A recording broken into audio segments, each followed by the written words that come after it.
Welcome everyone to BayTran's weekly webinar, Connecting Our Region. We're glad to see you back. And as usual, we have our chairman, Carl Joyner here. I'm president of BayTran, Teresa Rodriguez.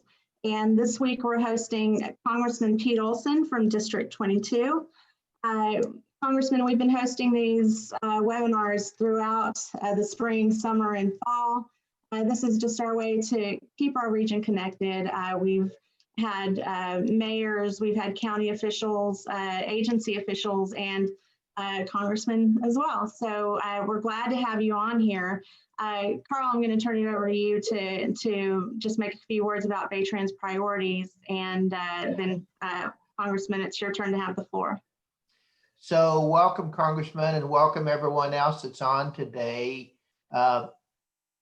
Our priorities this year in BayTran, probably, I guess, the number one would be the coastal spine, which, as you know, we've been talking about now for 12 years, almost 13 years. And another one is the widening of the ship channel.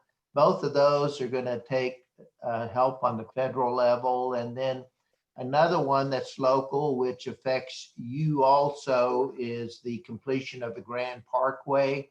Right now, we have A, B, and C that is not done and not started.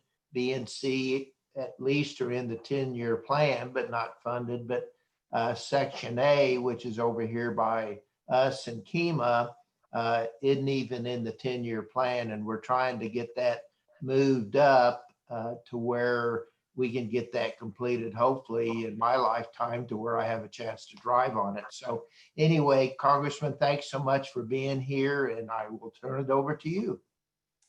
Well, thank you, Mayor. First of all, if y'all tried to give this webinar last month, I made a huge mistake. I couldn't find out how to log on until y'all logged off. So I've got to say, as Texans do, I am so sorry. I missed you guys. I apologize. As you know, in DC right now, the big issues are, well, the election, obviously, but that's a whole different form to talk about. That impacts us is the COVID-19 crisis. It's still ongoing. We made great progress. We've had 4 legislative pieces passed in the Congress. We authorized probably close to $7 trillion with all these. We want to do one more, at least provide the PPP, the Payroll Protection Program, which, as you know, saved a lot of jobs. Small market, these small business guys had to have that money.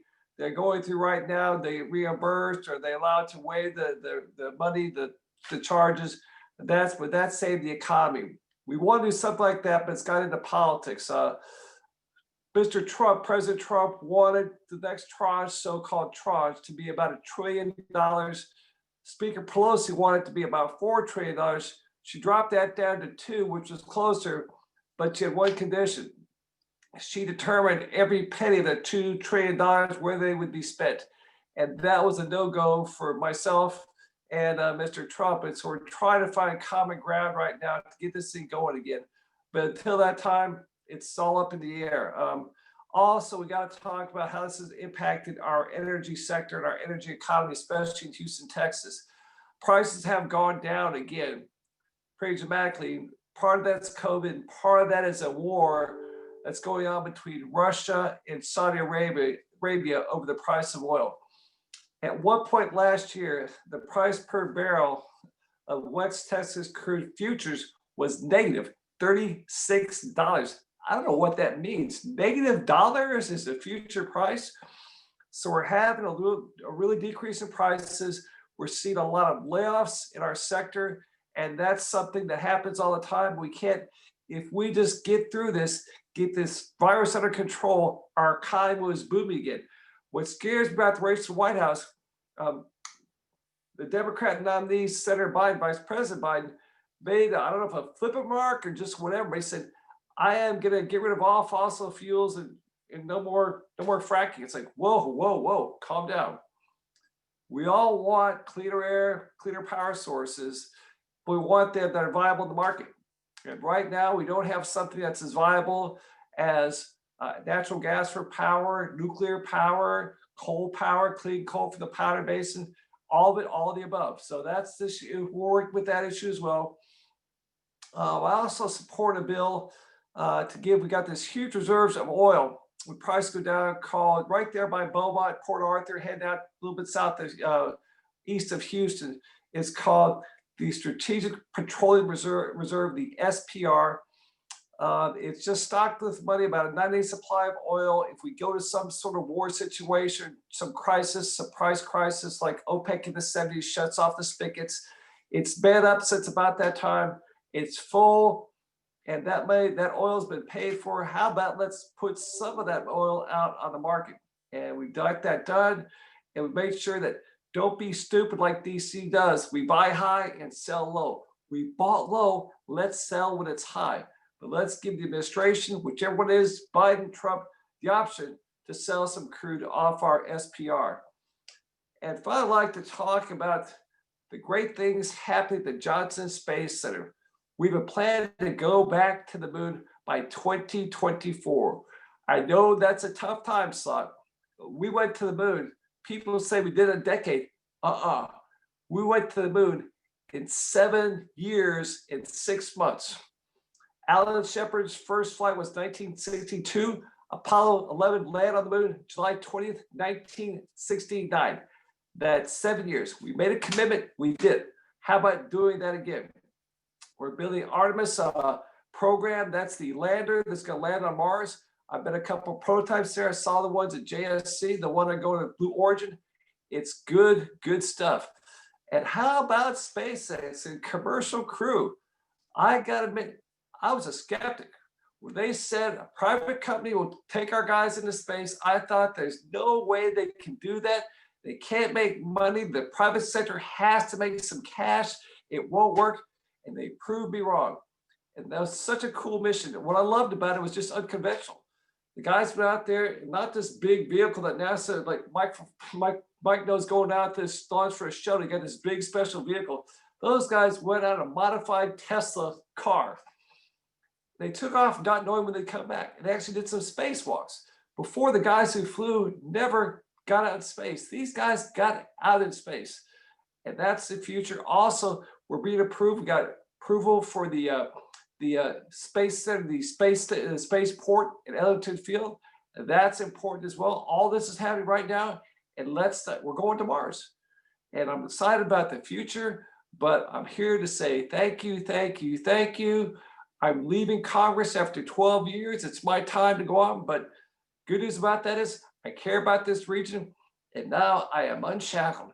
If somebody attacks our transportation needs, I could say, that is stupid. Shut your mouth. This is America's port. This is America's infrastructure. It's not just our infrastructure. It's all of our infrastructure. And also, I can guys raise money for a good cause. So thank you for your time. I'd love to take some questions about transportation and just things going on in Washington, D.C. And I've got to tell Mayor Joyner, he's a Kima guy. That's the Clear Creek side of the Clear Lake, Clear Creek divide. Clear Lake rules, Clear Creek drools. Sorry, Wildcats. Okay. Sorry, Wildcats. I'll let that go, okay? But anyway, tell us a little bit about the coastal spine. The study's supposed to be done hopefully after the first of the year, and I know you'll be gone, but what's your feel for possibly getting that funded within the next couple of years? I think it's got a good chance. For example, I know Speaker Pelosi came here about 6 months ago at the behest of my colleague Sylvia Garcia and took a tour of the port. I think Spencer Chambers was probably there, and she said great things about the coastal spine. Like, we have to fund this. It's like, okay, that's the first time a speaker of any party has identified this as a viable project. We almost got another hit. You know, we looked out, the Hurricane Ike drifted just a bit to the east before she hit us. If she'd come ashore like she was planned to, right at the Gulf Freeway, the so-called dirty quadrant, that northeast quadrant, would have hit our petrochemical, the Port of Houston, Port of Galveston, Texas City, dead on. And our argument is we've been making is this is not our port. This is your port, America. Okay, at the Panama Canal being wider and deeper, all those big ships that would go to our west coast, to the west coast of Canada or Mexico, are now punching through the canal and coming to the Gulf of Mexico. They're looking for a place to berth. That cuts off 2 weeks of sail time, 14 days of time on the water. We're very viable now.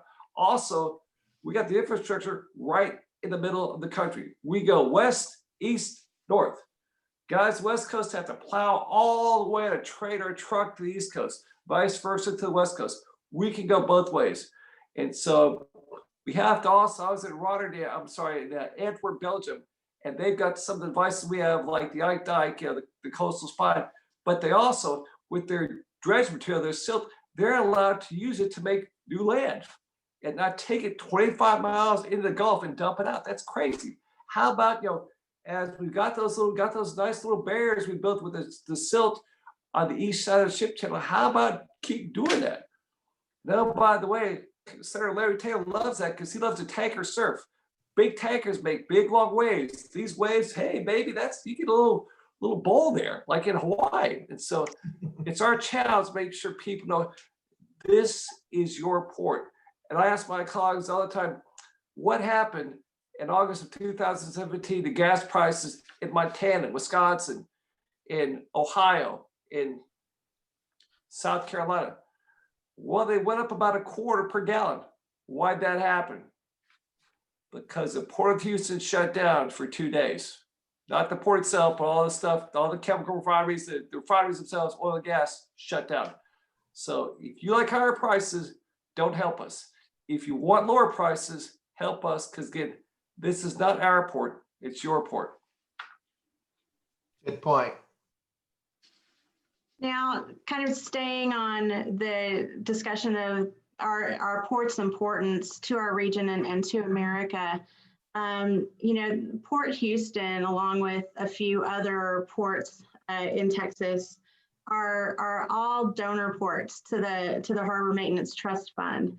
That's an issue as well with our federal fuel taxes that go to the National Highway Trust Fund. Texas is a donor state, and we've made some ground in recovering our fuel taxes, but we're still the only donor state toward the highway fuel. The highway fund. So what can our delegation do to shift us a little more toward getting our full return back on our contributions? Great question. As you mentioned, it's been a tough battle since my entire time on Capitol Hill. I got the Hill in 96 with the Navy, nonpartisan, got with Phil Graham in 98. At that time, we were going to war with Kay Bailey Hutchinson about getting money for our ports, our fair share of the Harbor Maintenance Trust Fund. At that point, we would get back, the gas tax, we get back 52 or 3 cents per every dollar we send in. We are the biggest donor state. It's called a donor state in the entire country. For example, my parents live in Vermont. Vermont was getting $1.17 for every dollar they put in. 17 cents, like Vermont. They have one interstate going to nowhere. It goes up to some small town in Canada. We battled hard and we're up to about, I think, like 95, 94 cents per dollar, but still we should get those 6 pennies. That's a lot of money. And as I mentioned, we are the nation's transportation infrastructure. Without this infrastructure, this whole nation is hurt by that. But again, it's tough for argument because there's a lot of Texas jealousy out there. They don't like the fact that we're thriving with oil and gas. We've been very diversified now. We've got all this high tech stuff going on, manufacturing, got NASA. But it's a tough challenge. We haven't touched the gas tax since I think the late 70s before last time we actually did something to increase it. It's still 17 cents per gallon, or like 17.2, but still it's just cars get more efficient. So it's going down the use of gasoline. We're having electric cars now. Tesla, other guys are making electric cars. And so the point is we have to find a way to fund this. And then the emphasis should be on national importance. That means it's got to be Texas.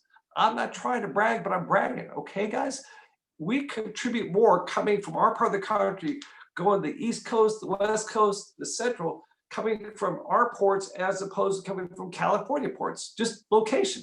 They need crazy regulation. California is just insane, but I'll leave that to another topic. But it's a tough, tough challenge. Again, we made great progress. And I can't give Kay enough credit, Kay Hudson, because she fought like heck every single year to creep that sucker up and get away from just below, right about 50 cents to about 94, 95 cents per day, which is great, great progress. Bill Graham kept that going. John Cornyn did. Ted Cruz has done that. The congressional guys done it. We're fighting for our fair share. Just give us that one nickel, that one nickel.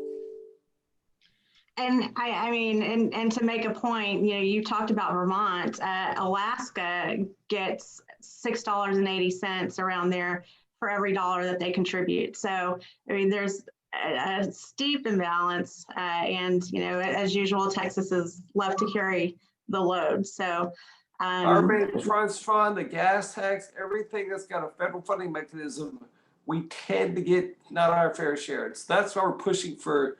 Send it back to the states, okay? And don't take a little cut of the little administrative fees. Just, they put out this big announcement. We're sending the Port of Houston $10.5 billion. It comes me 10.4 because there's some big wax or something before it leaves DC.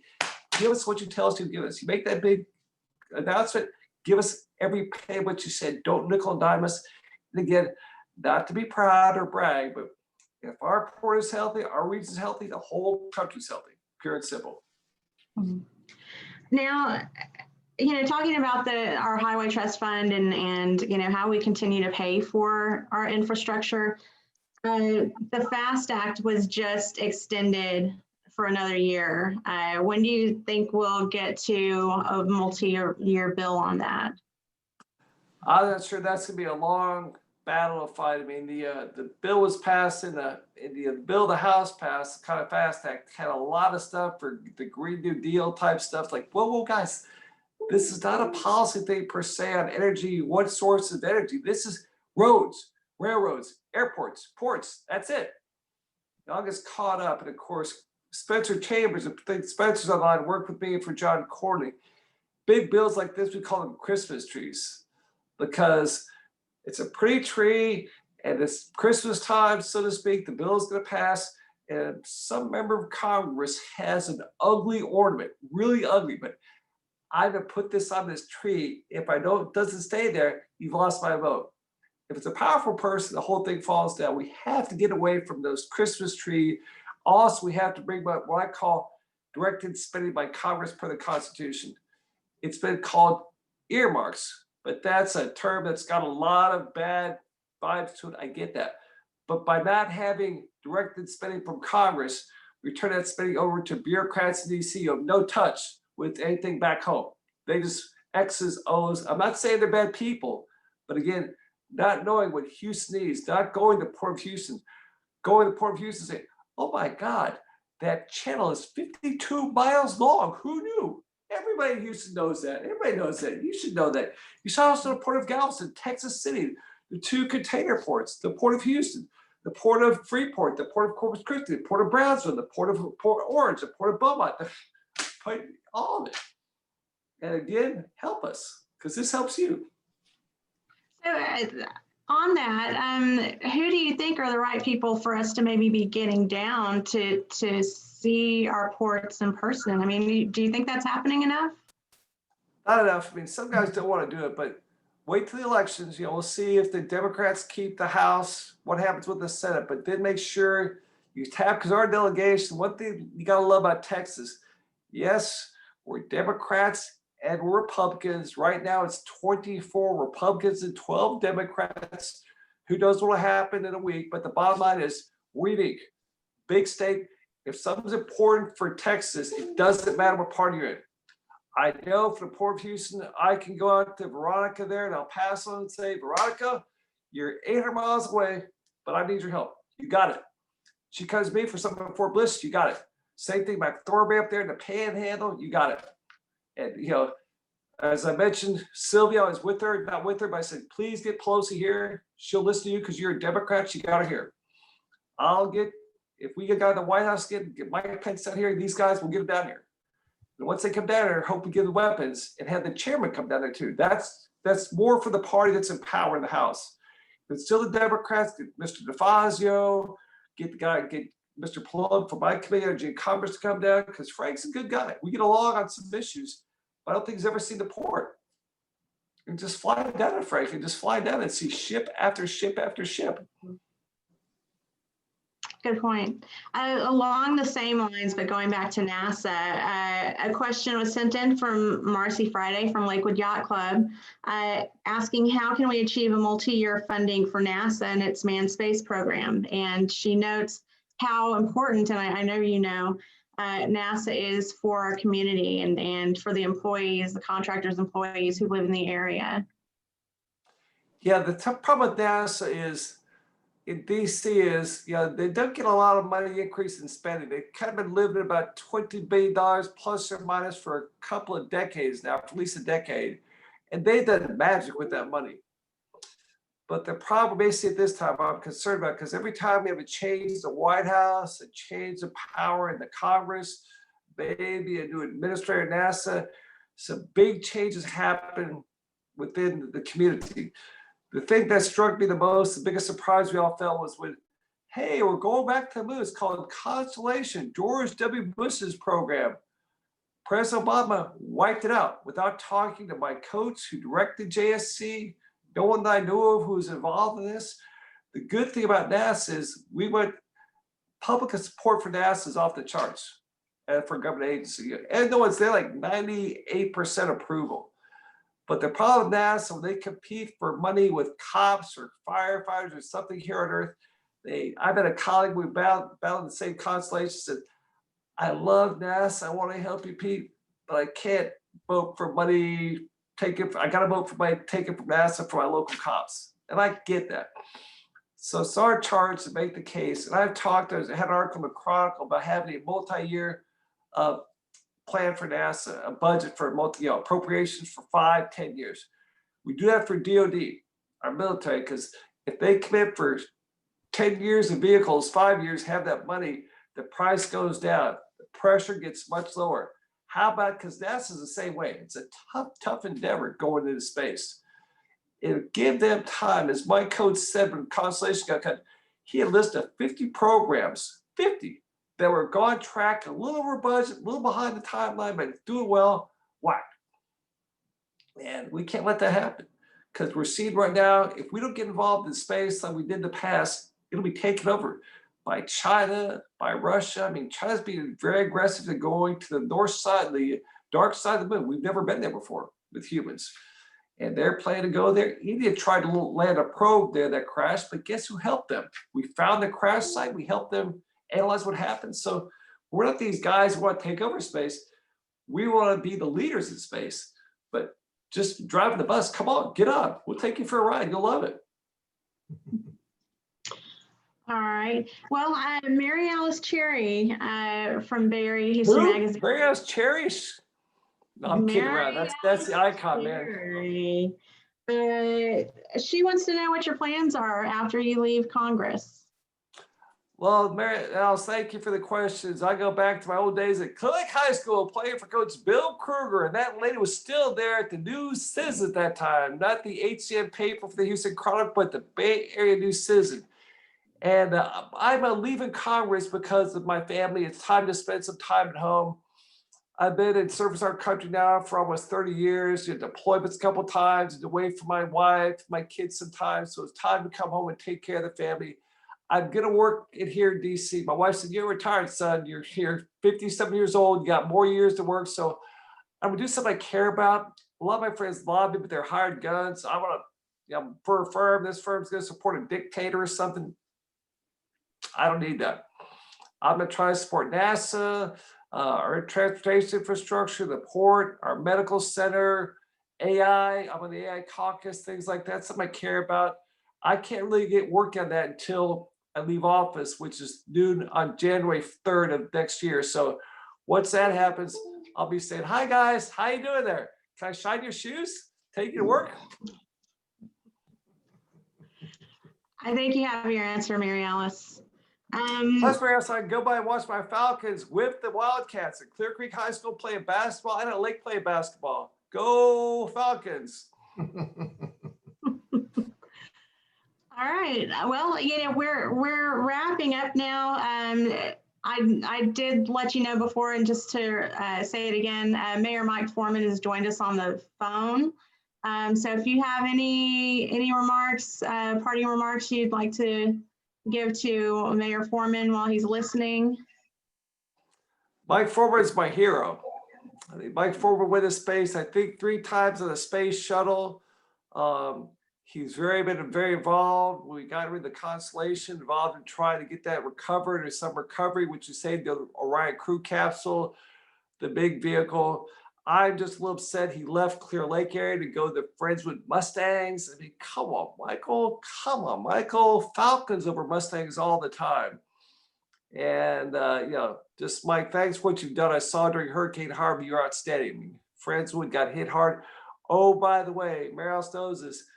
Been trying for 50 years to have flood prevention, something done on Clear Creek. It just kept getting delayed. And I'm proud to say this past Congress, we got the money there. It's being spent right now. I toured it down there right off the the Sam Houston Tollway on Beaver Road. And they're starting to dig it out. Retention ponds, it'll straighten out the creek. And that's great for NASA too, because with Hurricane Harvey, we've got a Mission Control Center. Mike knows this too. We've been in space now since 1998. A human being has been in space every single day in the space station. Guess who still manages the space station's activities? The Johnson Space Center's Mission Control. And so when Hurricane Harvey hit us and Hurricane Ike, sometimes they have to pull it all up and go to someplace near Austin to keep track of the space station. My point is, these people do amazing things if we just turn them loose and trust them. And we're going back to the moon. I'm sorry about that. And by the way, some people think that's just another joyride, whatever. The best way to train for Mars is going to the moon. Okay, we can trade out there. It's microgravity closer, Earth's gravity, and the moon is 1/6 of our gravity, Mars is 1/3. If we have to get some supplies, maybe some fuel. Hey, guess what's on the moon? Lots of water, lots of hydrogen, lots of fuel. We can actually fuel the rocket in space as opposed to taking that fuel up, because Mike knows every pound of cargo takes 10 pounds of fuel to get into space. So it's a big deal to break through our gravity, get into orbit. If we cut that out by taking stuff there in pieces or find stuff we need on the moon, that's a great, great step. And I'm excited. When I get to the moon, I'll wave to you guys. Say, hey, I'm here. Okay, well, Mayor Foreman said to let you know, he says thanks. And with that, Well played, Michael, well played. Congressman, thank you for taking time to meet with us today. We appreciate it. We're certainly going to miss you in Congress, and we look forward to seeing you around in some capacity. Chairman, I'll turn it over to you to wrap it up. So Congressman, we enjoyed the stories, and we enjoy your service to our country, and hopefully you'll be around when BayTran goes to Austin or to Washington. I hope you will join us and help us with your influence at both those locations. And I look forward to seeing you all relaxed after, semi-retiring from this job. So again, thank you. And thank you for everyone that was on today. We really appreciate it. Thank you, everyone. Guys. And I love the Bay Area. Love you, love you, love you. Especially Kemah. Especially Kemah and Seabrook. Tookie's over at Seabrook, but Kemah Boardwalk was out there, was basically Jimmy Walker's. It's like, wow, all the growth there, amazing. South Shore, what? South Shore Harbor? That was 518, was just Stewart Elementary School and then Clear Creek High School. That was it. No, man, oh man, that's changed. No, by the way, congratulations, Mayor Kima. You almost lost half your police force to COVID about 4 months ago. You guys just kept going with assistance from local. That was pure Texan. Thanks. Thank you all. Thank you. We'll see you in 2 weeks, November 9th, Port of Galveston update with Executive Director Roger Reese. Thank you so much. Have a Bye, great guys. week, everyone.